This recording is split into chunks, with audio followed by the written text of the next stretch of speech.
Hello student. मैं रमाकांत स्वागत करता हूं आज के इस वीडियो में, जिसमें हम लोग साइंस का एक नया चैप्टर स्टार्ट कर रहे हैं, जिसका नाम है केमिकल रिएक्शन। और इसका हिंदी में मतलब है रासायनिक अभिक्रिया।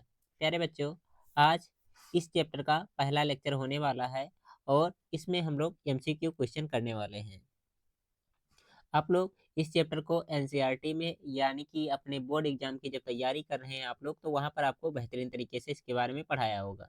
ठीक है, तो हम लोग उन्हीं से रिलेटेड एमसीक्यू क्वेश्चन का रिवीजन करेंगे, जो कि आपके एग्जाम के लिए महत्वपूर्ण है। तो चलिए स्टार्ट करते हैं हम लोग क्लास। जो बच्चे नए हैं, टेलीग्राम चैनल ज्वाइन कर लीजिए, लिंक डिस्क्रिप्शन बॉक्स में मिलेगा। और व्हाट्सएप ग्रुप से नहीं जुड़े हैं तो उससे भी जुड़ जाइए। आपको मालूम होना चाहिए आपकी डेली क्लासेज 8 बजे होती हैं, तो आप लोग 8 बजे ज्वाइन होकर के अपनी तैयारी करते रहिए। और आप लोग के लिए खास इन्फॉर्मेशन की इससे पहले मैंने आपको एक क्वेश्चन पेपर सॉल्व करवाया है। अगर जो आप लोग वो वीडियो नहीं देखे हैं, देखना चाहते हैं, तो लिंक डिस्क्रिप्शन बॉक्स में उसका भी मैं दे दूंगा, वहां से भी जा करके उसको भी एकदम अच्छे तरीके से पढ़ लेंगे और सारे क्वेश्चन को सॉल्व कर लेंगे। फिलहाल चलिए हम लोग क्वेश्चन की तरफ बढ़ते हैं और इसका सॉल्यूशन करते हैं। ठीक है, यहाँ से स्टार्ट हो रहा हम लोग को क्वेश्चन। यह है पहला क्वेश्चन। इसमें क्या है? 2mg plus O2 gives 2mgO। यह किस प्रकार की अपक्रिया का उदाहरण है? जल्दी से सभी लोग कमेंट करके बताएंगे। इंग्लिश वाले बच्चे अपना इधर देखते रहेंगे, इंग्लिश में लिखा गया, और इधर क्या है, हिंदी में वही लिखा गया है। ठीक है, वियोजन अपक्रिया है, रेडॉक्स अपक्रिया है, प्रतिस्थापन अपक्रिया है, या फिर संयोजन अपक्रिया है? ठीक है, किस प्रकार की अपक्रिया ये है? ठीक है, तो आप लोग क्या कहेंगे? ये है संयोजन अपक्रिया। अब आप लोग के मन में ये डाउट हो सकता है कि संयोजन अपक्रिया क्या है। ठीक है, जो बच्चे नहीं पढ़े, बाकी जो बच्चे पढ़े हैं तो उनको मालूम ही हुआ पहले से ही। देखिए, संयोजन अपक्रिया एक ऐसी अपक्रिया है, ठीक है, जिसमें क्या होता है, दो या दो से अधिक, ठीक है, अभिकारक मिल करके एक नए उत्पाद का निर्माण करते हैं। ठीक है, तो उसे हम लोग क्या कहेंगे? संयोजन अभिक्रिया। जैसे मान लेते हैं ए, ठीक है, एक अभिकारक है, दूसरा बी है। ठीक है, दो हो सकते हैं, दो से अधिक। अब ये मिल करके क्या करेंगे? एक नए उत्पाद का निर्माण करते हैं, मानते हैं सी का निर्माण करते हैं। ठीक है, तो ये क्या हो जाएगा? संयोजन अभिक्रिया। वियोजन में क्या होता है? इसका उल्टा होता है। ठीक है, एक अब रहेगा, ठीक है, अभिकारक, और ये क्या होगा?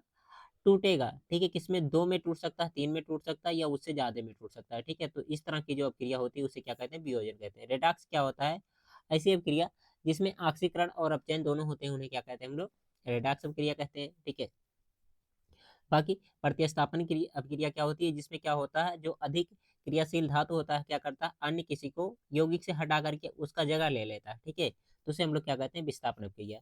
और संयोजन अपक्रिया के बारे में तो मैंने बताया ही कि जिसमें क्या होगा, दो या दो से अधिक अभिकारक, ठीक है, मिल करके, ठीक है, नए किसी उत्पाद का निर्माण करेंगे। ठीक है, इसका एग्जाम्पल यहाँ पर देख सकते हैं। इसके अलावा मैं कुछ और एग्जाम्पल आपको बता दे रहा हूँ, ठीक है, उसको भी आप लोग याद रखिएगा।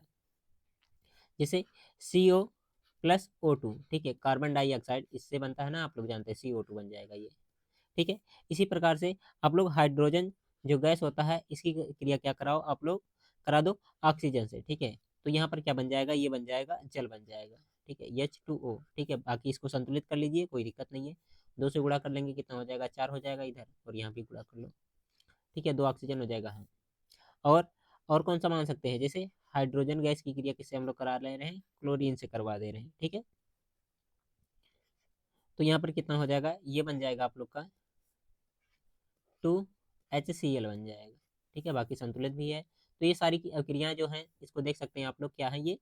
आपकी संयोजन अभिक्रिया है। क्यों है? क्योंकि इसमें देखिए, दो था एक बना, दो था एक बना, दो था एक बना। ठीक है, तो इस तरह की अभिक्रियाएं संयोजन अभिक्रिया होती हैं। बढ़ेंगे हम लोग दूसरे क्वेश्चन की तरफ इसके बाद, और इसका आंसर आप लोग बताएंगे क्या होगा। क्लियर दिख रहा है ना? ठीक है, मैं इसको थोड़ा सा और जूम करके सेट कर दूं, 1 मिनट रुकेंगे जस्ट। हाँ, अब बताइए आप लोग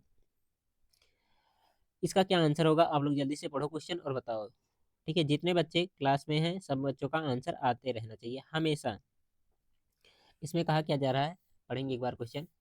जिस अपक्रिया में अवक्षेपण का निर्माण होता है, उस अपक्रिया को क्या कहा जाता है? विस्थापन अपक्रिया कहते हैं, या अवक्षेपण अपक्रिया कहते हैं, ठीक है, या फिर संयोजन, या फिर क्या कहते हैं? वियोजन अपक्रिया कहते हैं। विस्थापन अपक्रिया क्या होता है? संयोजन अपक्रिया क्या होता है? वियोजन अपक्रिया क्या होता है? इसके बारे में मैंने बहुत अच्छे तरीके से आपको बता दिया। ठीक है, तो देखिए, एक चीज नया आया, अवक्षेपण क्रिया। ठीक है, तो जिसमें अवक्षेप का निर्माण होगा उसे क्या कहेंगे? अवक्षेपण क्रिया कहेंगे। ठीक है, तो इस क्वेश्चन का कौन सा सही आंसर हो जाएगा? आप लोग जल्दी से बताएंगे।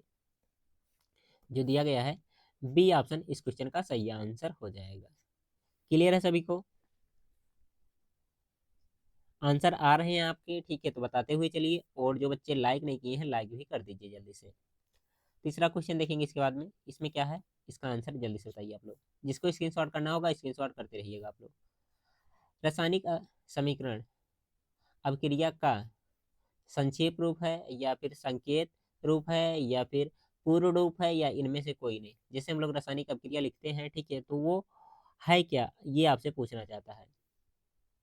तो ये क्या होता है, संक्षिप्त रूप होता है। ठीक है, इस क्वेश्चन का जो दिया गया ए ऑप्शन यहाँ पर सही आंसर होगा। क्लियर है सभी को इतनी बातें? कोई दिक्कत नहीं ना इसमें? चलो ठीक है, फिर बढ़ेंगे हम लोग अगले क्वेश्चन की तरफ। Question number 4। इसमें आपसे क्या पूछ रहा है, एक बार क्वेश्चन पढ़िए और बताइए आंसर। संगमरमर का रासायनिक सूत्र है, क्या है? CaOH का होल ट्वाइस। जी नहीं, ये तो क्या है, ये बुझा हुआ चूना है। क्या है? बुझा हुआ चूना। बुझा हुआ चूना क्यों है? क्योंकि इसमें देखेंगे ये OH लिखा है, यानी कि एक प्रकार से जल इसमें विद्यमान रहता है। ठीक है, तो ये बुझा हुआ चूना हो जाएगा। उसके बाद में क्या हो जाएगा, यहाँ पर दिया गया है CaCO3। तो यही है क्या, आपका संगमरमर। ठीक है, इसी को क्या कहते हैं हम लोग, कहते हैं संगमरमर। ओके, इसी को हम लोग क्या कहते हैं, कैल्शियम कार्बोनेट भी कहते हैं। और यहाँ पर देखिए लिखा गया है CaO। ये क्या है, ये है बिना बुझा चूना है। क्या है? बिना बुझा, ठीक है, चूना। और इसमें जल डाला गया है, तो ये क्या है, बुझा चूना है। ठीक है, नाम रखिए याद इसको सबको, और नहीं याद रखेंगे तो बाद में दिक्कत होगा। आगे बढ़ेंगे क्वेश्चन नंबर 5 की तरफ, और आप लोग बताएंगे इसका क्या आंसर होगा। इसमें क्या है, निम्नलिखित में से कौन सूर्य प्रकाश अपघटित हो जाता है? यहाँ पर 4 ऑप्शन दिए गए हैं, चारों को पढ़ेंगे और आप लोग आंसर बताएंगे। पहला ऑप्शन दिया गया है NaBr, उसके बाद में लिखा गया KCl, उसके बाद में लिखा गया KBr, उसके बाद में लिखा गया AgBr। ठीक है, तो यहाँ पर जो दिया गया हम लोग का डी ऑप्शन सही आंसर हो जाएगा। ठीक है, इस क्वेश्चन का AgBr। ठीक है, इसमें क्या होता है, सूर्य का प्रकाश जब पड़ेगा तो क्या हो जाएगा, ये अपघटित हो जाएगा। आगे बढ़ेंगे अगले क्वेश्चन की तरफ। क्वेश्चन नंबर आएगा कौन सा, 6 नंबर है। इसमें क्या पूछा जा रहा है आप लोगों से, एक बार पढ़ेंगे और बताएंगे। चूना पत्थर को उष्मा देने पर CO CaO और CO2 प्राप्त होता है, इस अपक्रिया को कहते हैं, इस अपक्रिया को क्या कहते हैं, आपसे ये पूछना चाह रहा है। ठीक है, तो बताएंगे आप लोग। द्वि अपघटन अपक्रिया है, संयोजन अपक्रिया, वियोजन है, या उष्माक्षेपी है? तो इसको क्या कहते हैं हम लोग, वियोजन अपक्रिया कहते हैं। क्या कहते हैं इसको हम लोग, वियोजन अपक्रिया। ठीक है, इस क्वेश्चन का जो दिया गया सी ऑप्शन सही आंसर। पहले चूना पत्थर रहा होगा, ठीक है, उसके बाद में इसको जब हीट दिए हैं, ठीक है, तो क्या कर रहा है, ये इसको 2 पार्टों में तोड़ दे रहा है। ठीक है, CaO और CO2 में। ठीक है, तो ये क्या हो जाएगा, वियोजन हो जाएगा। वही जो आप लोग संगमरमर कहते हैं, ठीक है, वही है चूना पत्थर CaOCO3। ठीक है, जब इसको क्या करेंगे हम लोग, हीट देंगे। ठीक है, इस पर हीट डालेंगे तो क्या होगा, ये CaO में टूटेगा, ठीक है, और CO2 में टूटेगा। याद रखिएगा, ये क्या होगा, वियोजन होगा। Next 7 number question. किस अपक्रिया में भाग लेने वाले पदार्थ को क्या कहते हैं? ठीक है, या क्या कहलाते हैं, जो अपक्रिया में भाग, किसी अपक्रिया में भाग लेने वाले पदार्थ को क्या कहते हैं, ऐसा आपसे पूछना चाह रहा है। क्या कहते हैं, अक्सीकारक कहते हैं, अवकारक कहते हैं, अभिकारक कहते हैं, या प्रतिफल कहते हैं? तो रासायनिक अपक्रिया में भाग लेने वाले को क्या कहते हैं हम लोग, भाग लेने वाले पदार्थ को कहते हैं हम लोग अभिकारक। ठीक है, और उनसे जो निर्माण होते हैं उन्हें क्या कहते हैं, उत्पाद कहते हैं। ठीक है, जैसे यहाँ पर मैं बनाऊं तो इधर होता है हम लोग का अभिकारक, अभिकारक, और लेफ्ट साइड में क्या हो जाएगा, अभिकारक, और यह क्या हो जाएगा, उत्पाद हो जाएगा। ठीक है, आगे बढ़ेंगे क्वेश्चन नंबर 8 की तरफ हम लोग। 7 तो हो गया ना, हाँ 8 नंबर है। यहाँ पर देखिए एक इक्वेशन दिया गया है, इसके बाद में पढ़ करके इसका आंसर आपको करना है। जल्दी से देखेंगे, लिखा गया है Fe2O3 plus 2Al gives Al2O3 plus 2Fe। यह अपक्रिया किस प्रकार की है? संयोजन है, या फिर द्विविस्थापन है, वियोजन है, या फिर क्या है, प्रतिस्थापन है? किस तरह की अपक्रिया है, जल्दी से देखेंगे और आप लोग बताएंगे इस क्वेश्चन का आंसर। तो देखिए यहाँ पर क्या हो रहा है, Al जो दिया गया है, इसमें Fe को क्या कर रहा है, हटा करके अपनी जगह ले रहा है, मतलब इसको प्रतिस्थापित कर रहा है। तो इसे क्या कहेंगे हम लोग, विस्थापन कहेंगे। ठीक है, ये कौन सी हो जाएगी, विस्थापन अपक्रिया आपकी हो जाएगी। इसको थोड़ा सा मैं ऊपर कर दूं, आपको नहीं दिख रहा है तो। हाँ ठीक है ना, ये कौन सी अपक्रिया हो जाएगी, ये हो जाएगी विस्थापन अपक्रिया। ये जो रिएक्शन दिया गया है इंपॉर्टेंट है, ठीक है, याद रखिएगा। Fe2+O3+2Al, ठीक है, गिव्स Al2O3+2Fe। याद रखेंगे तो फायदा ये होगा, कभी कभी क्या करता है, इसी को क्या कह देता कि संतुलित करो। ठीक है, तो संतुलन में आप लोग देखेंगे कि केवल Al में 2 लगा है या Fe2 में, या फिर अगर जो बेसिक तरीका लगाएंगे तो टाइम लगेगा, लेकिन याद रहेगा तो अच्छा रहेगा आप लोग के लिए। चाहे बोर्ड की तैयारी कर रहे हो, चाहे आप नवोदय या श्रेष्ठता या फिर CHS की तैयारी कर रहे हो, सबके लिए ये क्वेश्चन बहुत ही महत्वपूर्ण है। मैं बता दे रहा हूँ अभी से आपको। बताओ इसका क्या आंसर होगा आप लोग। क्वेश्चन नंबर 9 है, निम्नलिखित में से कौन सा समीकरण असंतुलित है? संतुलित असंतुलित पहचानना जानते हैं आप लोग तो ठीक है, और नहीं जानते हैं तो आप लोग के लिए दिक्कत है। इसमें क्या करते हैं हम लोग, इधर जितने दिए गए हैं, ठीक है, और इधर दिए गए हैं, इनको क्या करते हैं हम लोग आपस में मिलाकर देखते हैं कि संख्या बराबर है कि नहीं। अगर जो बराबर रहती है तो संतुलित है, नहीं तो नहीं। जिसे या फिर चेक करते हैं, यहाँ पर कितना दिया गया, 1 दिया गया है, और यहाँ पर भी 1, चलो ठीक चल रहा है। यहाँ पर 2 क्लोरीन दिया गया है, यानी कि Cl2 है, Cl2 यानी कि 4 हो गए, यहाँ 3 दिया गया है, तो ये तो गलत हो गया, दोनों तरफ बराबर नहीं आए। यहाँ पर देखेंगे Fe2 है और Fe2 यहाँ पर, चलो ठीक है, और क्लोरीन कितना है, 3 दूना 6 है और 3 दूना 6 है, ठीक है, तो ये तो संतुलित है। ठीक है, ये संतुलित है, ये असंतुलित था, हमें असंतुलित ही ढूंढना था ना, तो इस क्वेश्चन का पहला ही ऑप्शन सही आंसर हो जाना चाहिए। ठीक है, आगे क्यों बढ़े, यही असंतुलित है, बाकी इनको चेक कर लेते हैं ये संतुलित है कि नहीं, हो सकता 2 3 आ जाए।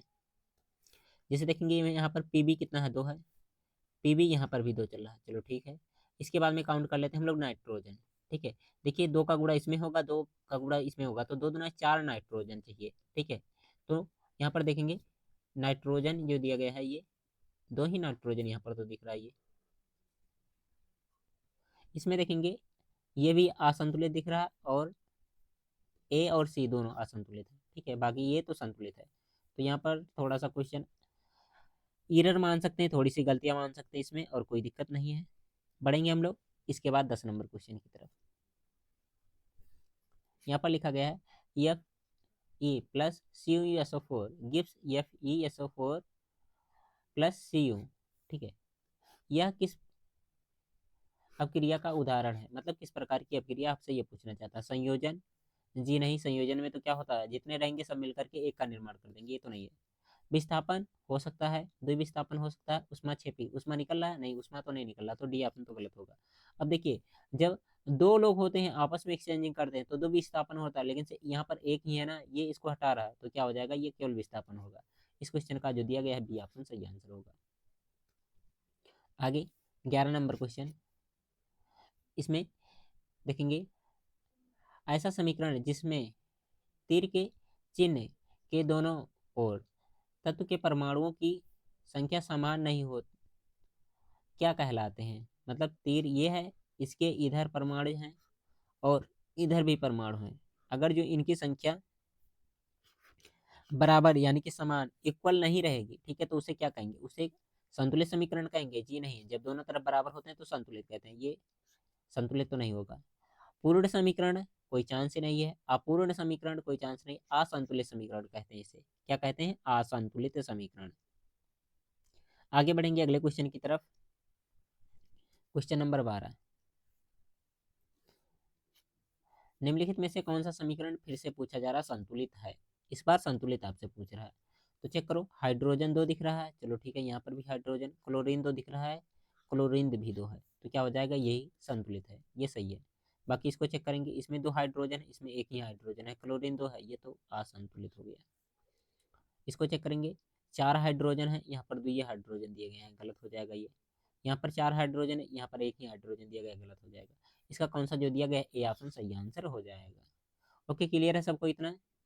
तो ये थे आज के सेशन के महत्वपूर्ण 12 क्वेश्चन। ठीक है, आई होप आप लोग हर एक क्वेश्चन को एकदम अच्छे तरीके से समझे होंगे, तैयार भी करे होंगे। ठीक है, अगर जो अच्छा लगा क्लास तो लाइक करिएगा, शेयर करिएगा। बाकी हम लोग मिलेंगे अगले क्लास में, तब तक के लिए आप लोग अपना ख्याल रखेंगे और अपनी पढ़ाई को एकदम बेहतरीन तरीके से करते रहेंगे। ओके, बाय बाय प्यारे बच्चों।